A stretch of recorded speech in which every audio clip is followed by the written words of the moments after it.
LastPass, the world's most popular password manager, trusted by 25.6 million users to protect their most sensitive credentials. In 2022, attackers breached LastPass, not once but twice.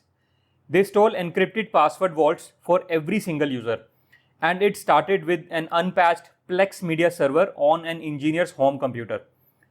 The first breach gave attackers source code and internal documentation.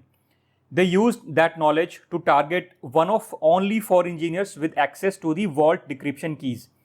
By 2023, blockchain analysts traced over $45 million in cryptocurrency thefts directly to cracked LastPass vaults.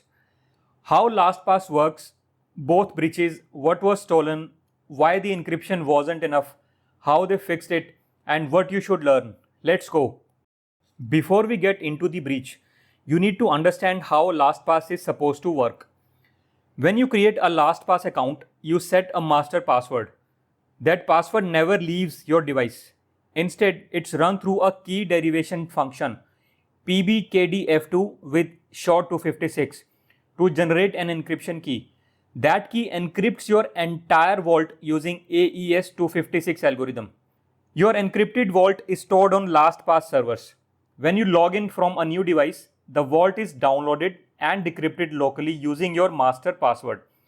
LastPass never has your master password and never has the decryption key. But here is the critical detail. Not everything in the vault is encrypted. The URL of your saved sites, company names, email addresses, billing info, all stored in plain text. Only your usernames and passwords are encrypted. Master password derives the key. AES-256 encrypts the vault, but URLs and metadata unencrypted. Remember that. August 2022, the first breach. An attacker compromised a LastPass developer's corporate laptop through a vulnerable third-party software package. They had access to the development environment for 4 days, August 12th through 16th. During those 4 days, the attacker stole LastPass source code, proprietary technical documentation, and internal system secrets. They now understood exactly how LastPass's infrastructure was built, where the vaults were stored, how encryption worked, and who had access to what. In October, LastPass disclosed the incident. Their statement, "No customer data or encrypted vaults were accessed. The development environment was separate from production. The breach was contained." But the attackers wasn't done. They were just getting started. Source code stolen. Infrastructure mapped. LastPass says no customer data accessed, but the attacker now knows exactly where to look next. November 2022, the second breach. This is where it gets devastating. Using the source code and documentation from the first breach, the attacker identified that only 4 DevOps engineers had access to the decryption keys for LastPass's AWS S3 cloud storage, where the vault backup lived. The attacker targeted one of those 4 engineers, not at work, at home. The engineer had a Plex media server running on their personal home computer. That Plex server had an unpatched remote code execution vulnerability, CVE 2020-5741, a bug from May 2020, 2.5 years unpatched. The attacker exploited it to install a keylogger on the engineer's home machine. The keylogger captured the engineer's master password when they authenticated to the LastPass corporate vault. With that password, the attacker extracted the AWS S3 decryption keys. They now had access to the backup storage containing every LastPass user's encrypted password. Source code mapped the targets. An unpatched home Plex server gave access. A keylogger captured the keys. 25.6 million vaults downloaded. So what was actually in those vault backups? The encrypted data. Every user's stored usernames and passwords, secure notes, and form-filled data, all encrypted with AES-256 algorithm, derived from each user's master password.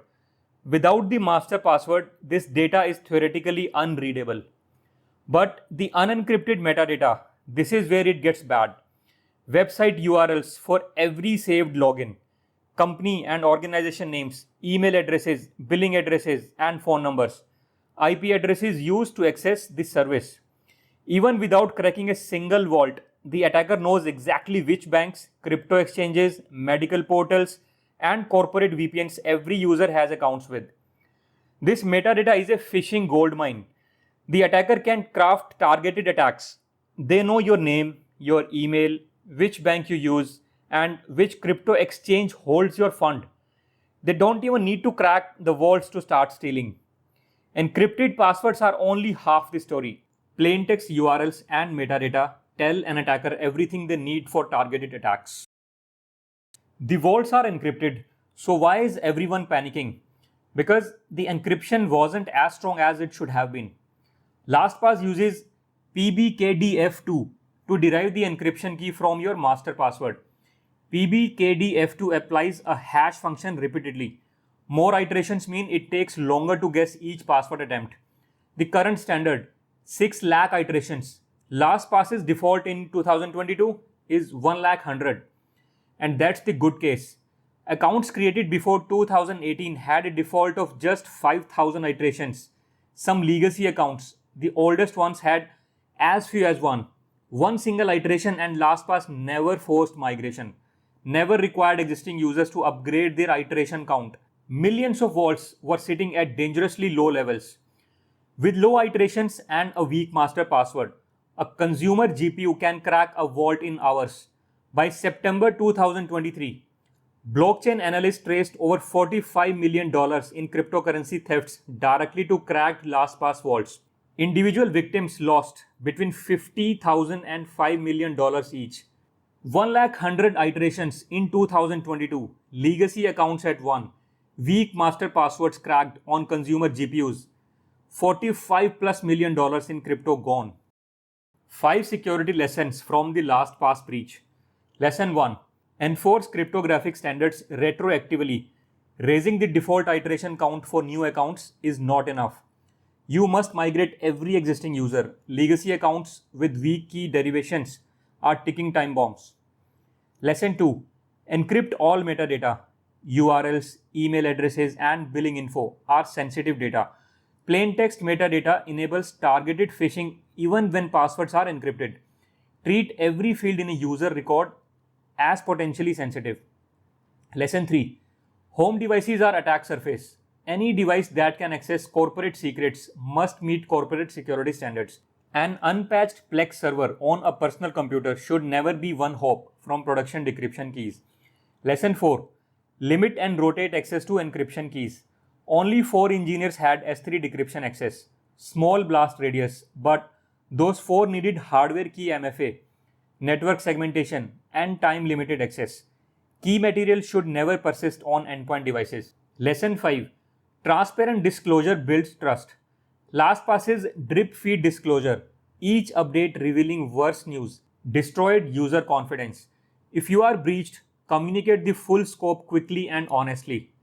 Enforce crypto retroactively, encrypt all metadata, secure home devices, protect key material, disclose honestly.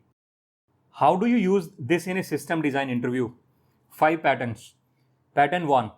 Defense in depth for key management. Don't store decryption keys on endpoint devices. Use HSMs or cloud KMS. Require hardware key MFA for key access. Time limit key availability.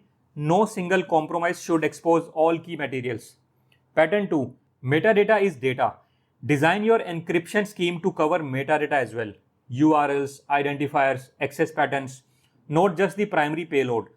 Unencrypted metadata leaks user behavior even when content is safe. Pattern 3. Zero trust for remote access. Any device accessing production secrets, especially personal devices, must be continuously verified. Device posture checks, patch compliance, network segmentation, trust nothing by default. Pattern 4. Cryptographic agility. Design systems so that you can upgrade key derivation, iteration counts, and algorithms without requiring user action. Migrate all users when standards change, not just the new ones. Pattern 5. Incident communication design. Build incident response into your architecture. Audit trails, blast radius assessment, and transparent disclosure should be the first class design considerations, not afterthoughts. If you find this useful, like, subscribe, and stay secure. See you in the next one.